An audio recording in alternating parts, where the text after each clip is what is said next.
Hey guys, it's Trina, and today I am playing your book matchmaker again. It's been a while since I've done a book matchmaking video, but just a refresher, what this is where I take a common theme and recommend you guys books that have that theme. So if you liked that thing in one book, chances are you're going to like this other one too. Hopefully I will be introducing you to a new book that you will love. So this one is going to be done a little bit differently because this time I'm going to be taking a series I really did not like and recommending a couple of books to you that deal with some of the same topics and themes, but I feel like these other ones just did it a lot better. So the series that I disliked that I'll be using as the basis for my recommendations today is the Gemma Doyle trilogy by Libba Bray. I've already done a full series review on the things that I didn't like about the series and what I found very problematic about it, so I'm not going to go back into that. However, I do want to say that you don't have to have disliked this series to still enjoy the books I'm going to be recommending to you. If you really loved those things in Gemma Doyle, chances are you're going to really like them in these other series as well. However, if you are like me and you didn't like these aspects to Gemma Doyle, hopefully I'll be introducing you to some books that you will enjoy much more, because I know I certainly did.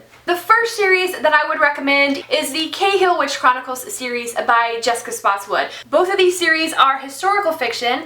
Gemma Doyle deals with a sisterhood of witches, and Born Wicked deals with witches who are sisters. Both series have a lot of feminism in them. They also have racially diverse side characters, as well as LGBT side characters. What I thought that Gemma Doyle did wrong by closeting its lesbian characters, this one you know about them like in book one. I do think that it maybe comes as a surprise to the main character, but however you find out about that relationship from book one, so it's not closeted for like 3,000 pages. They are side characters, so I would not call this book an LGBT read or a diverse read. However, I just wanted to point out that I feel like this series does handle the diversity of its side characters in much more healthier ways. Both series also handle female friendships, and in Gemma Doyle I found like the female friendships were pretty problematic because there was a lot of fat shaming and a lot of bullying going on. There is some animosity in some of the female relationships in the CAHILL Witch series, but I really feel like the friendships and relationships and the sister relationships too are just handled in a really positive way overall. These series have a lot of parallels, so if you like one, definitely check out the other one,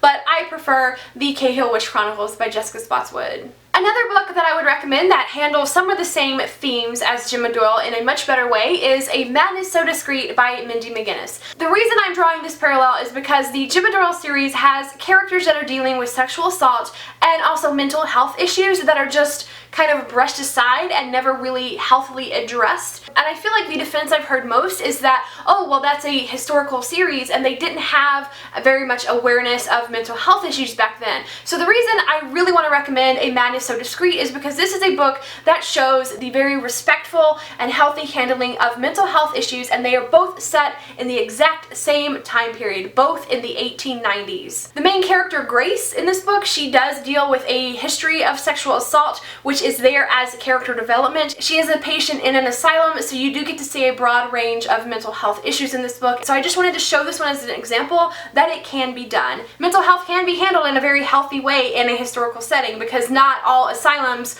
were terrible. There were a lot of strides being made in the field in terms of our understanding about how the mind works in the late 1800s, and this book really shows that. I really wanted to do this kind of a matchmaking video just because I had pointed out so many things I didn't enjoy in the Gemma Doyle series, and I don't feel like a historical setting is an excuse for a book to portray certain things bad when I have read other historical books that do those same things in a much healthier way. So I just wanted to point out some examples that I felt were a little bit better. However, if you loved the Gemma Doyle trilogy, because certainly not everybody has to see the same flaws that I did, then hopefully these recommendations will just give you a little bit more of that time period, or maybe those themes that you do like. Hopefully you'll enjoy these too. If you have any recommendations that kind of fit along the same lines of any of the things I mentioned in this video, definitely leave those for me down below. Thank you so much for watching, and I will see you in the comments. Bye!